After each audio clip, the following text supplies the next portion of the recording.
Welcome to church. Good to see you. Good to see you. If you don't know who I am, my name is Jordan. My wife Amy and I have the privilege of pastoring our West Hills campus in the heart of Langford. Woo! A couple of you sound like you're going to church twice. Good for you. Good for you. Hey, if you're a guest or if you're new, if you haven't been here for a while, we're in a series titled Different. And really it's about all the difference that Jesus makes in our life. When you experience Jesus, Jesus transforms your life and he makes a difference. That was the Apostle Paul's whole idea when he wrote the book, the letter to the church in Philippi called Philippians. And in it, if you've been here for the last 3 or 4 weeks, we've talked about the difference in which Jesus makes each week. And today, we're in the final and 4th installment of that. And in this week, we're looking at the very last chapter of the book, and here Paul addresses the question that everybody is asking in the audience in which he's writing to. In fact, when Paul's talking to this audience, what was going through their head, and really the elephant in the room, the thing that was running through their head is the question of the anxiety that they're feeling. Because at this time, which Paul writes this letter, the Philippians are not in a good state. They're full of worry. They're experiencing persecution. They don't have enough food. They don't have enough money. They don't know what life is going to look like. So for them, the question of the hour, the question that they want an answer to is, hey, Paul, I hear everything you're saying, but man, I just feel so anxious today. See, the issue in the first century of the Philippians is very much the issue for our culture and our society today in the 21st century. Recent research and studies after study and survey after survey communicates and continue to tell us that the anxiety is continuing to rise. Levels of anxiety continue to increase. More and more individuals are identifying with symptoms of anxiety or an anxiety itself. The topic and the subject of anxiety is all too prevalent in our culture. Life is one that is full of worry. Even when you're a teenager and you're in high school, you're worried about what social class you're going to fit into. You're worried about whether you're going to make the sports team or what you're going to do after high school when you graduate. If you graduate, what school are you going to go to? If you go to school, how are you going to pay for it? What career are you going to pick? And then you got to keep your GPA up, and then you're hoping to meet Mr. or Mrs. Right, and maybe one day get married. Maybe. Well, you're going to have kids? Can you have kids? Are you going to buy a home? How are you going to afford a home in Victoria? These are the things that we just continue to worry about. Every stage. Then your kids get older and you're wondering how you're going to continue parenting through the different stages. And then do you have enough for retirement? And then you retire, you're worried about your adult kid. And it goes on and on. Every stage of life has a level or different degree of worry to it. Anxiety seems to be more and more of a part of our life. I want to share with you one story of one individual's experience with anxiety. This is what they say. I am a people pleaser. As far back as I can remember, I remember feeling anxious when things weren't right with others. I have vivid memories of feeling very stressed or worried if I'd potentially done something that would cause someone else to be upset with me. It's because you're sensitive. You're a people pleaser. You're a good person who cares for others. All these things I had been told when I tried to describe how I was feeling. People always comfort me with how this was a positive. Perhaps this is why it took me so long to report an abusive situation at work. The word anxious was in my vocabulary, but the idea of struggling with anxiety had never fully crossed my mind. I've never experienced a panic attack. You know, that feeling of an elephant sitting on your chest? Therefore, I thought this isn't anxiety. This is caring too much. This is wanting to do a good job. This is taking responsibility. Until this situation rapidly disintegrated. My weekends weren't restful. They were full of feelings of fear, like the nausea, nervous butterflies you get before a job interview or bungee jumping. Just try and sleep when you've got those feelings swirling around in your mind like white water rapids. Conversations were dulled. It was like I couldn't clearly hear over the roar of fear and anxiety in my mind. Would they be mad on Monday? Did I forget something? What if they asked me something and I misunderstood? I would spin my tires all weekend. I wasn't fully present. I was locked in my mind. I was one place, but my mind was always running like a hamster on a wheel in a completely different place. The war would rage on in my mind. I could find a moments of peace from my anxious thoughts. I couldn't find a moments of peace from my anxious thoughts. I prayed. I cried. I listened to worship music. I should be able to get this under control, yet I could not. And I could not fully describe the stress I constantly felt. I was trapped in my own mind. The day I realized I was struggling with anxiety was a day I vividly remember wishing I could escape. Not escape my office, my superior. I wanted to escape my body, my brain. I was tired. The story of anxiety is a story that probably many of us in this room have experienced to some degree or another. Anxiety really is this inner turmoil that we feel that affects us psychologically and physiologically. Anxiety is all too present today for many of us. But a couple disclaimers before I go any further about the subject of anxiety. The first one is, I'm not a counselor, I'm not a doctor, I'm not an expert on this subject. I'm a pastor. And as a pastor, I care deeply about the people I pastor. I care deeply about you. And I've just been in way too many conversations with individuals who have communicated the debilitating effects of anxiety in their life. In fact, this past month, I had a meeting with an individual, and I got stood up. And so I followed up with them, and I've come to find out that their anxiety was too much. It was overwhelming them, that they had so much worry that they couldn't get out of the house to go meet me. So listen, part of my hope tonight is I just want to have a conversation about the subject, and I want to remove the stigma that's around anxiety. And hear me, right off the top, I want some of you to hear this, if not all of you. It's okay not to be okay. It's okay not to be okay. The Christian journey is one that just sometimes you're just not okay. Sometimes things are not the way you hope them to be. And listen, the very first step for us to finding healing, for us talking about it, is acknowledging and having a conversation and bringing it into the light, saying, listen, I'm just not okay. I sit down with individuals and they start to tell me how their life is going, and they start backtracking and tell me what they think I want to hear. And I stop them and I say, it's okay not to be okay. It's okay if things are not the way you want them to be. The conversation is a needed one, and I get church culture, and I get we come here and we sing songs about Jesus, and sometimes we put our best foot forward, but listen, where else but church should be the place that we should be honest and transparent and to be true to what's really going on. So with that all being said, I want to talk about Paul's words around the topic of anxiety in chapter 4 of Philippians. Now remember, Paul was a church planner, the writer, the great leader, the great figure of the New Testament church. And his dream, what he wanted to do more than anything else is he wanted to get to Rome and preach the gospel. He wanted to get to Rome and tell others about Jesus. And instead, he's in Rome in prison. And he's probably facing most certain death. And so Paul, in this prison, and Paul in this moment, in this context, he concludes his letter by explaining the difference that Jesus makes.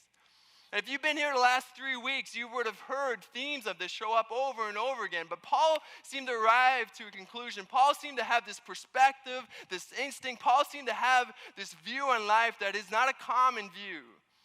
See, Paul explained and Paul demonstrated through his writing and through his life the difference that Jesus makes is that you're able to have this inner peace in the midst of the outer chaos of life.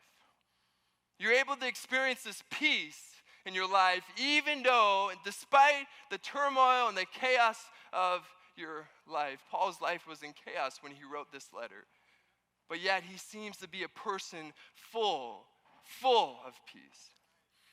So that being said, what difference is how we address anxiety. Paul sets up for us a difference that we address anxiety. Let's look at it together in Philippians 4, verse 6. Do not be anxious about anything, but in every situation, by prayer and petition with thanksgiving, present your requests to God. Paul's great advice to us is, do not be anxious. Is that even possible? If to be human is to have some sense of worry at some points of our life, right? But his advice for us is, hey, do not be anxious. Don't worry about it. At face value, Paul's advice or Paul's instruction for us doesn't seem to be that helpful. Paul's totally a dude, right? He's the guy. Just don't worry about it. Be all right. When Amy and I when we first were married, and she would communicate some stress she was going through, or even maybe anxiety, I'd listen, I sip my tea, and when she was done, I would just tell her, don't worry about it. You don't need to worry about that. Such great advice. But Paul says, hey, don't worry about it. Just pray about it. It's going to be fine. And listen, all joking aside, can I be honest for a moment? For some of us, we've had the same advice from well-meaning Christians. We've been vulnerable. We've been transparent. We've talked about the feelings we have, the numbness we have, the inability to act or to do because of the great worry and anxiety we feel. And someone's response is, just don't worry about it. Just pray about it. Just have some more faith. You'll get through it. And it's left us feeling inadequate. It's left us feeling like there's got to be more than this. And so listen, before we even look at Paul's formula for how we address anxiety, I just want to take a note, and I want to preface something that I think is really important to this. And that is emotional pain. Emotional pain, there is little difference with emotional pain to physical pain. There's little difference between emotional pain to physical pain. Let me give you an illustration to explain what I mean.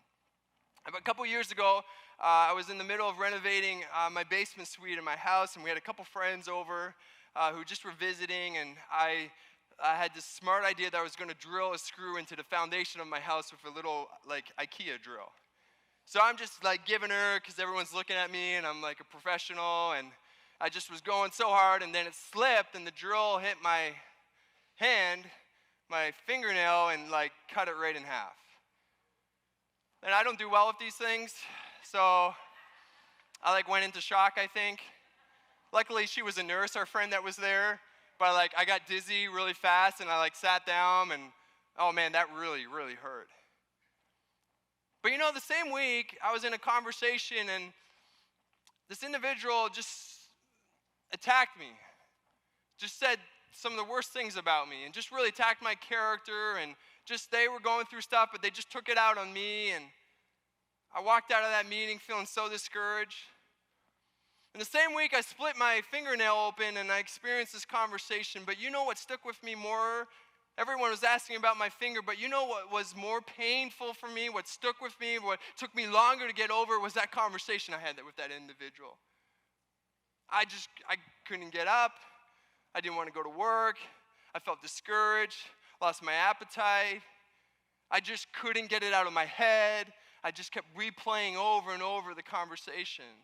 I felt discouraged. See, we all can see physical pain, and sometimes we notice physical pain, but listen, some of you walk through those doors with a great emotional pain, and the reality is that none of us know about it.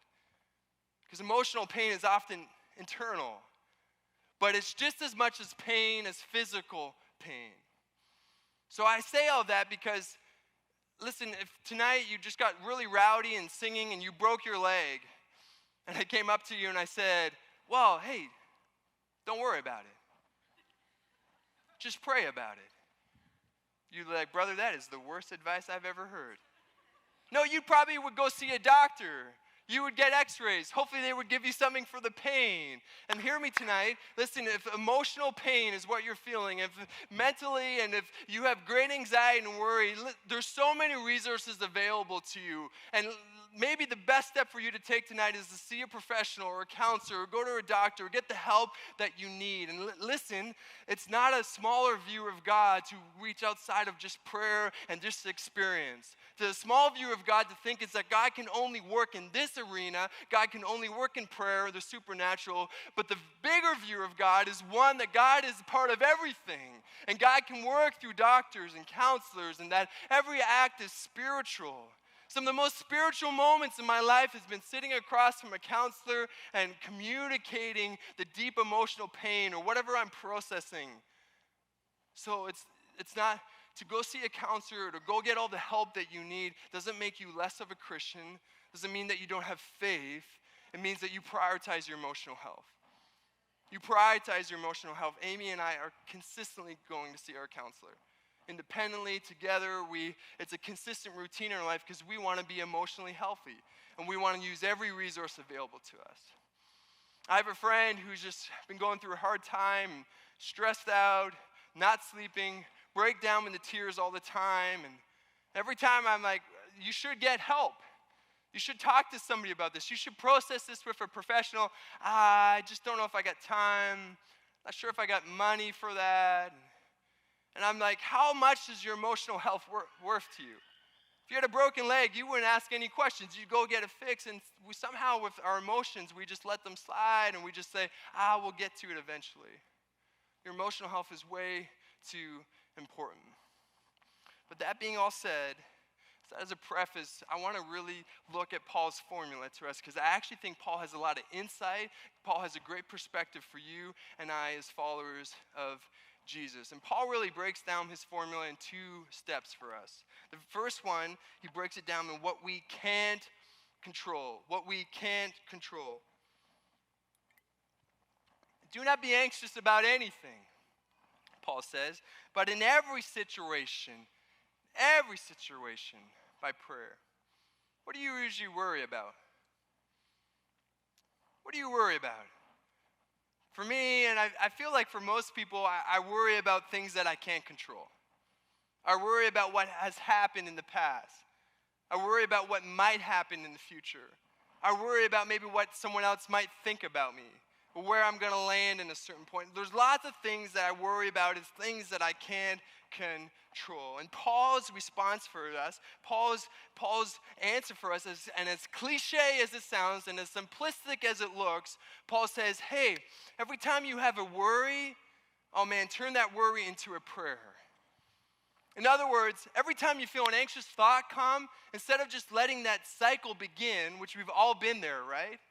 We have a conversation and there was a couple things said that we're unsure about, and so we think about it, and the more we think about it, the more we cannot think about it, and then we dissect every word in that conversation, and it becomes this vicious cycle. Paul says, hey, before that even begins, why don't you pray about it? Paul says, hey, your first response should be prayer. He's saying, Jesus created something on that cross. He gave us access to the Father and said there's an opportunity for you. Why don't you begin your prayer?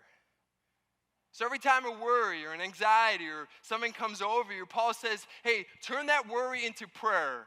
Rather than just thinking about it, why don't you begin to speak your worry into the form of a prayer? Give it to God. He says everything and every situation. Oh, you're late for work. You're not sure if you're going to get there in time. Instead of just letting your mind run, just begin to speak that in a prayer. Oh, you're just not sure if you're going to get the GPA you need. Instead of just thinking about it all the time, just begin to speak your worry into the form of a prayer. Paul just says it over and over again. He says that your first response is to pray. And these are not the type of prayers where you go, oh, Father in heaven, whose ways are beyond mine, and no, these are honest, transparent prayers. These are the type of prayers that say, God, I don't understand this. Father, I feel like I've done everything you've asked me to do. Why? I feel frustrated. It's these honest, transparent prayers where we're communicating our worries and our anxiety in the form of a prayer. And Paul says, hey, this prayer shouldn't just be a one-time thing. This isn't just something that you do occasionally. This is something that you do consistently.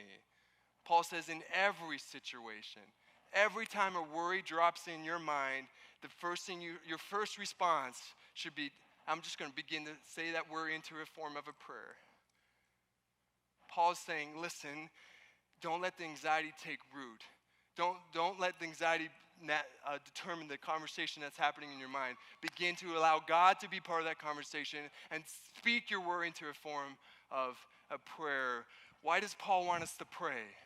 As cliche as that's, like, welcome to church, we're telling you to pray. I know this isn't revolutionary, but why is Paul telling us that the key for us to dealing with anxiety is to pray? Well, he tells us in the next verse. This is what Paul says in verse 7. When you pray, he says, and in other words, the result will be that the peace of God, which transcends all understanding, it will guard your hearts and your mind in Christ Jesus. Paul's saying, hey, when anxiety comes, you divide that in prayer, and the result is you experience this divine peace. See, Paul is reminding us prayer is not just simply about giving your requests and your needs to God, nor is prayer just about communication with God. Prayer fundamentally changes you. Prayer changes you. There's this amazing study that was done in Beijing. Some Beijing researchers used neuroscience, and they examined Christians and non-Christians. They examined people that believed in God and people that didn't believe in God. And then they looked at which part of the brain did the rest of society, non-Christians, use to evaluate themselves. In other words, when they were evaluating themselves, which part of the brain did they look at? So they looked and they saw a part of the brain that was used. Then they looked at Christians to see what part of the brain they use when they evaluate themselves. And the amazing thing is that Christians actually use a different part of the brain than the rest of society. In other words, Christians have almost, the researcher called it this Jesus reference point. In other words, when Christians evaluate themselves, they don't do it by internal methods. They actually ask the question, what does God think about me? In other words, one researcher said, this is the most important study that has come out in the last decade. And let me tell you what it all means and why it's so exciting. The research shows that when you pray and when you have reflection with God, it literally transforms your brain. It literally rewires the way that you think. And 2,000 years ago, the Apostle Paul knew that. 2,000 years ago, Paul says, listen, you need to pray just not out of duty or service because it's a good Christian thing to do. No, you need to pray because it's going to change your perspective. It's going to change the way that you think. Prayer changes you. It changes you because when you pray, you experience this inner peace that doesn't quite make sense. He calls it peace. When you pray, you experience the peace of God. This peace is not a natural peace, it's a supernatural one. This peace really means transcending all understanding, means it's illogical. You can't create it. You can't manufacture it. It's not natural, it's supernatural. It's not from inner looking inside yourself. It has a divine origin. It's not something you simply create. It's only something that God can give you. Jesus says, the peace that I give you, the world can't produce it. So hear me, no app, no book, no podcast, no meditation practice is going to give you the peace in which Paul is telling you, which will guard your heart and your mind. The peace that will transcend is illogical. It just doesn't make sense. This is what Paul promises you when you take your anxiety, you divide it with prayer, you experience a peace like no other. So last few weeks, I've been preparing for this message, and really last 2 weeks, I've been reading this segment of passage almost every single day. And last week, I had a discouraging conversation. You know, you have a conversation with someone, you think it's going to go one way, and the conversation went the other way. And I walked out of that conversation feeling discouraged, feeling deflated, and the enemy knows my buttons. The enemy knows what are soft spots for me. So the enemy started to say some things. I started feeling this anxiety and this worry. Illogical things. They don't make sense, but things like, you don't have value. You're not making a difference. You're going to be in the same spot 3 years down the road. You're not doing anything important. I didn't sleep well that night.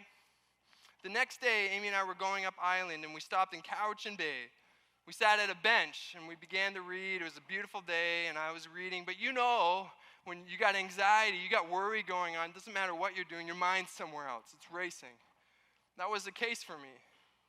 So I walked down to the dock by myself, and I've been reading this passage literally every day, and I thought to myself, well, maybe I should try it. Maybe I should just put the simplistic formula that Paul gives me into practice. So I'm on this dock. It's a beautiful day. Fishermen are coming in, and I'm looking crazy because I'm waving my hands and literally praying out loud. But I just begin to speak my worry in the form of a prayer, out loud. Just began to pray and just be as honest and transparent with God as I possibly can. The most amazing thing happened.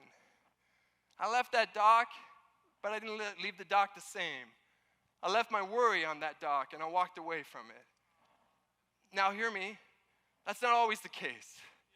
And it's not always my first response to pray. I actually took 24 hours to get there. But I actually didn't think about that conversation one more time. In fact, when I remembered the conversation a few days later, it had nothing on me.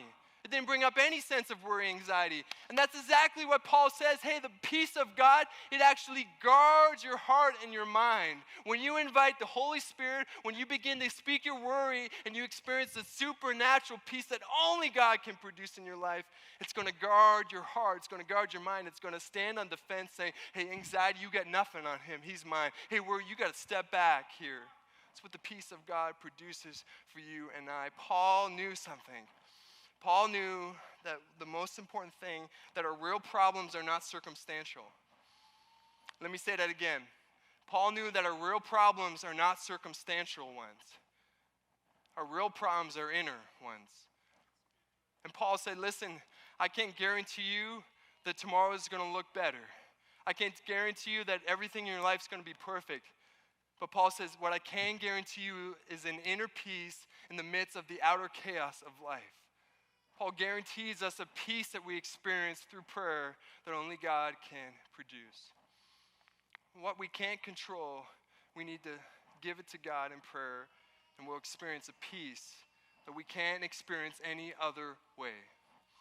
But Paul doesn't end there. He also tells us what we can control.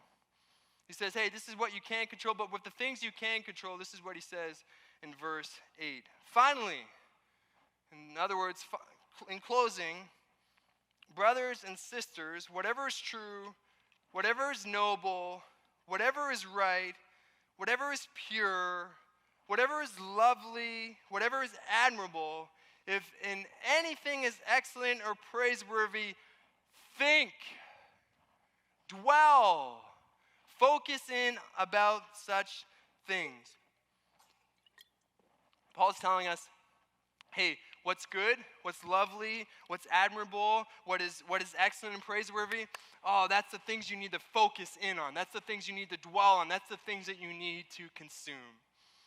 See, there's many factors that affect our mental health, many different factors, but most of the recent research says one factor more than any others has the greatest impact on your mental health, and that is your daily behaviors. That's your lifestyle. The things that you do every day has the greatest impact on your mental health. Listen to what Dr. Stephen Ilardi says about it. He says, we were never designed, interesting word he uses, we were never designed for the sedentary, indoor, socially isolated, fast food laden, sleep deprived, screen addicted, frenzied pace of the 21st century life. We were never designed to have the life that, if I'm honest, most of us are living to some degree. Most of us are not getting enough sleep. Most of us spend too much time on our phone, not have the best diet. We work too much. All these things, this is us. We're all here. And Lardy says, listen, this is a problem because you weren't designed for that. So much so, it's not just a problem, but Dr. Lardy says it's actually rewiring our brain. It's changing the way we think. And Paul understood that. And he knew, hey, inner peace, all the inner peace you experience, it's about what you expose yourself changes the way you think. What you expose yourself changes the way you think. Today, in the 21st century, we live in an information-rich and a meaning-poor society. We have so much information. If I ask you any question, Google could give it to me in 2 seconds. We are more educated today than any other generation has been on the history of the world. But yet we're meaning poor. Meaning there's not a lot of activities that we bring that bring a lot of meaning to our life. Many people are suffering with the lack of meaning or purpose. I know we talk a lot about church, and we continue to talk a lot about it because that's the society in which we live in is looking for meaning and things that bring meaning. So I've got a couple questions for you to really just finish up our time around what you're dwelling on and what are you consuming. When was the last time you went for a walk in the woods? And no, you weren't listening to a podcast or any music. You weren't even running to fulfill some fitness goal. And you didn't Instagram the event after it happened. Honestly, when was the last time you just went for a walk in the woods and you looked at the cloud formations? You looked at the trees and you just took some time to appreciate what was going on around you. Kids are great for this, by the way. They think the most insignificant things are the most significant ones. We'll be walking in a field, and then she'll be like, "Dad, look at this grass." I'll be like, "Grass everywhere." "But no, Dad, look at this one. It's like a unicorn, Dad." "I don't see it, but sure, Finn, that looks like a unicorn." When's the last time you picked up the scriptures and you read them, not out of obligation or duty, out of assignment, but you read these words because you were desperate to hear what the living God wanted to speak into the soul of your life? When was the last time you just desperately wanted to hear what your Creator was speaking into your life? When was the last time you had a meaningful conversation with another individual and you put your phones on silent and you took longer than 10 minutes and you asked deep questions? And they ask deep questions of you. How are you sleeping? Are you getting enough of it? How much exercise are you having? What does your diet look like? If I went to a gym today, I won't, because it's 7. Who works out at 7 o'clock? But if I went to a gym today and I walked in and I say, "I want to see a personal trainer," and they always have personal trainers for you. Like, "Yeah, sure, this one's available." And I said, "Hey, I want to be the most fit person you've ever seen. I'll work out every day, twice a day. I'll do any fitness routine you want me to, but I want to eat whatever I want." They'll look at me and they'll really want my contract, so they'll tell me something nice, but they'll be honest. They'll say, "Hey, you can't work out a bad diet. You can't work out a bad diet." In other words, it doesn't matter how much workout you do. If you have a bad diet, it just won't make a difference. Your diet is so important to you being physically healthy and meeting your fitness goals. And the same is true about your emotional health. The same is true. Your emotional health is dependent on good thinking. Your emotional health is dependent on good thinking. What are you consuming? What are you dwelling on? Where are you spending your time? These things affect you. These things affect you. What you consume determines, predicts what your emotional health will look like. So listen, if you spend a vast majority of your time on a screen watching Netflix or on different social media outlets or Instagram, it's going to have effect on your life. And now I'm not here to tell you that Instagram is the problem with all the problems in the world. Social media is not the biggest problem or the only problem. However, we should take concern that the rise of social media in our lives parallels the rise of anxiety in our lives at the same time. So my question for you is, the very first thing you do in the morning look at a screen? Is the very last thing you do at the day look at a screen? I'm not saying that's wrong. I'm just saying what you think about, what you dwell about, what you consume, it affects your emotional health. Paul says inner peace is possible for you and I in the midst of the chaos of life. I'm inviting the team back, and I want to close with this final thought. You know, in the Hebrew scriptures, they had many different names for the coming Messiah. In fact, if you read the Hebrew scriptures, they talk at length about the Messiah coming and the promises that he brings. And one of the names that they have for the Messiah, which we now know today to be Jesus, they called him the Prince of Peace. They called Jesus the Prince of Peace. So you know, Jesus came all the way to this earth. Jesus died on that cross to change the identity of you and I, to give us a different future, to give us a reality of freedom. Jesus ultimately came to bring peace to the world. Peace with one another, and more importantly, peace with your heavenly Father. It's your identity today. Peace is yours. So hear me today. If you're a guest, if you're not a follower of Jesus, you're just checking things out. Can I tell you, when we talk about peace, we're not talking about this mythical place that you're going to get to someday. Peace isn't something where you arrive, where everything works. Peace isn't even just a feeling that you have. Peace is a person, and his name is Jesus, and he's transformed their life. This is Paul's whole point of Philippians. He says the life that Jesus gives us is transformative. It's different than the status quo. So I just want to talk to those of you that are followers of Jesus today. I just want to remind you tonight that peace is yours. Peace, it's yours.